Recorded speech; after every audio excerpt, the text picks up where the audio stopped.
Welcome again to the Chronic Pleasure Podcast. My name is Karen Laurie, and here at this podcast, we talk about all things pleasurable, all things related to pleasure. So, one of the ways that people can have a lack of pleasure is that we can have what are called subconscious blocks, or what I call subconscious blocks. When we are in our first 6 or 7 years of age, and including the last 3 months of pregnancy, we are in what's called a hypnagogic trance. A hypnagogic trance is where your brain is in the most susceptible, receptive state. It's where you can be programmed. And it's a good thing because the programming goes into your subconscious mind. And there's a lot of good things in your subconscious mind already. Things like your heart is going to beat for you consistently. You know how to walk.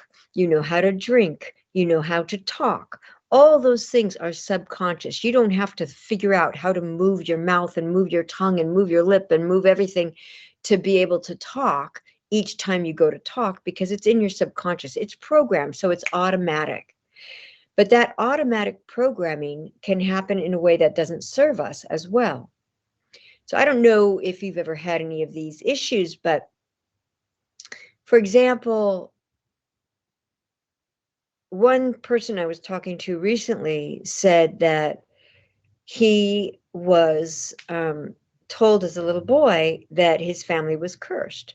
And I said, "What do you mean?" And he said, "We're just told that God cursed us and that we were, going to be having all sorts of cursed experiences." And I'm listening to this thinking, wow. And here's what's interesting. I remember when I was in Australia. In Australia, there's an Aboriginal thing that they can do where they point a stick at somebody, and if it's pointed at another Aboriginal, that other person will start getting sick, they'll start getting dehydrated, and usually within a week after the stick being pointed at them, they will die. The stick was so powerful that it was not allowed in their cars for people to have sticks. But if an Aboriginal person pointed the stick at somebody who didn't have that belief system, somebody who was from another culture, nothing would happen to them. They could point the stick all they wanted and nothing would happen. So it wasn't about the stick. It was about the belief system about the stick. And when I was hearing this person say that, and this person's had multiple accidents, multiple injuries, multiple forms of cancer, lots of surgeries, lots of problems and pain, what I realized is he has it stuck in his subconscious that he's cursed. But what if it's not the curse, but the belief about the curse that's getting him sick? This is what I've seen. Another time I was in Africa, and we went to, we were walking past a store that was like it was like a healing store, and it was run by this guy who was African. And in the window, we saw a lobster, the shell of a lobster. And I said, I walked in there and I said, what are you doing with the lobster shell? Because he had like crystals and different African things that meant something, right? Different kind of stones and things like that. They were all like sort of mystical. And I said, what's the lobster carcass? And he said, oh, well, nobody in this part of Africa has ever seen a lobster. So when they see it, they think it's magical. And I tell them it is magical, and I tell them it can cure them. So if they buy it, they believe it and they get cured. And I was so fascinated with that. And it wasn't the lobster shell that was curing them. It was their belief that it was the lobster shell that was curing them. Another experience I had was where my cousin, it wasn't my experience, but my cousin was a medic in the military. And they were stationed in Iraq. And when he got there, he had said to his mom, who was related to my mom. My mom is Greek and he's Greek and his mom was Greek. And so she goes to this Greek Orthodox church. But anyway, so he said to his mom, hey, can you send, have the church send things to where I am in Iraq, and I'll give it to the locals. And so he gets a huge box and he passes out, candy and toys and other kinds of gifts for the people, food, all sorts of things that people had given to the local people who lived in Iraq.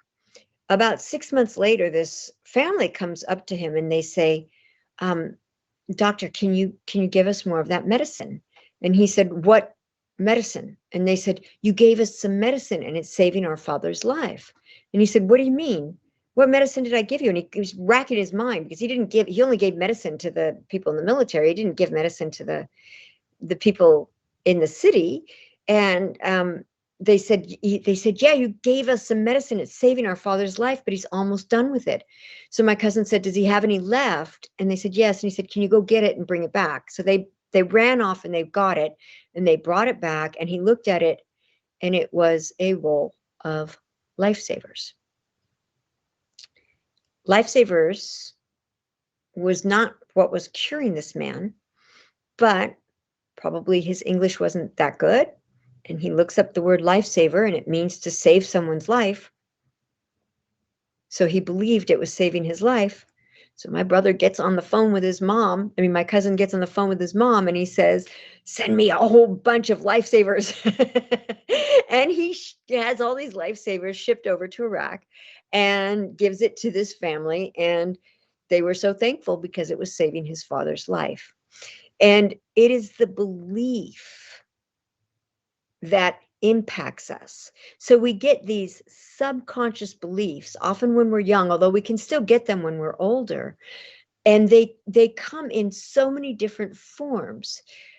If you've ever been watching TV, let's say, and then something scary happens on the show and you go, ah! That means you were in a hypnagogic trance because you're having an emotional reaction to the television show. If you've ever been driving and all of a sudden you realize, oh, wow, I didn't realize I got so far. I didn't even know I'd passed those 6 exits. That's because you weren't driving. Your subconscious was driving subconsciously. And you were being programmed by whatever you were thinking about. You were in that hypnagogic trance, either what you were thinking about, what you were listening to on the stereo, a person talking to you, whatever it was. You were in that highly programmable state. And what I realized is that programmable state is impacting us greatly. In fact, the way that I actually healed myself from narcolepsy was one day I remembered that when I was about 3 years old, I'd had an accident on my big wheel where I hit a tree, went flying into a tree, and I'd gotten a concussion. And I'd been knocked out for about almost 20 hours or so. And I'd been in a concussion 20 hours, and I was laying on the couch. Somehow I got back to the couch, and I remember floating up above my body, and the doctor was saying, you have to wake her up every hour or she could die. And he had come to our house. He was my family doctor, Dr. Bouch. And he'd come to our house and he was telling my mom and dad. And I remember my mom and dad, I could see them like I was up above them, looking down. They were very worried and very concerned. And I could see them acknowledging that they would wake me up. And they did wake me up every hour so that I wouldn't die. And I realized that subconscious decision that had happened before I was wise enough to know that you need to sleep long hours, many hours, 6, 7, 8, 9 hours. Before I understood that, I had gotten programmed that I need to wake up every hour. And that's part of what narcolepsy is, where you wake up every hour or two. So you never get a deep enough sleep. You're kind of skirting along the top of the sleep cycle. When I realized that, when that memory came up, because I know how to do a very deep part of relaxation. I know how to get into that hypnagogic trance automatically, and I take my clients into it as well.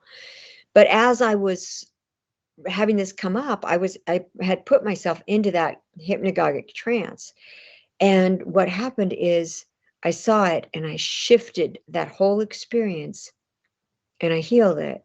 And from that night, I started sleeping amazingly. I sleep so well. I sometimes sleep 8 or 9 hours straight. I've never done that in my whole life that I could remember. I am such a good sleeper. And so it shifted because I shifted that belief that had been created before I had the intelligence and I had always had that intelligence. I think we're born with intelligence, but before I had that capacity to discern a deeper truth. And so now I know that it's a really good thing for me to sleep many, many, many, many hours and get sufficient amount of sleep. But those kind of subconscious programming, whether it's about being cursed or whether it's about believing that lifesavers are going to cause you to be healthier, whatever the subconscious belief is, it's impacting you. And I talk about this a lot, especially in my third book, which is Chronic Pleasure in Relationships, because one of the biggest problems in relationships is this subconscious programming. So I would love to invite you to go over to chronicpleasurebook.com. And if you haven't yet, download the third book. All the books are great, and I would read them in order. But if you just want to learn about the subconscious programming, you can look in the third book because it's a huge part of that book because it is so key for relationships. Thank you again. I'm so glad you're here. I really appreciate you. Bye.